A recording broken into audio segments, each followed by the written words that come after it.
yo selawatan sik tak gawe sing gampang-gampang. Kanjeng Nabi iku Nabi akhir zaman, utusane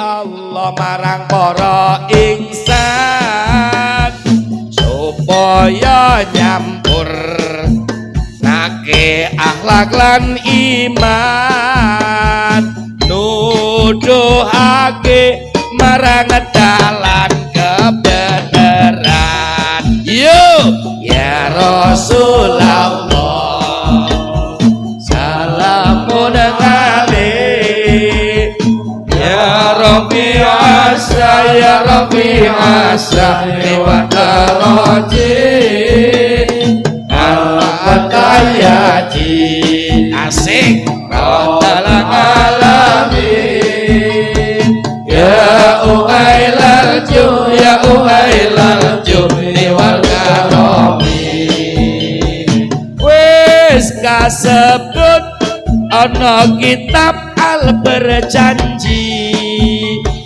sapa wonge kagelem menghormati ana wulan lahire Kanjeng Nabi besok ing akhirat ana ing donya bakal disyafaati.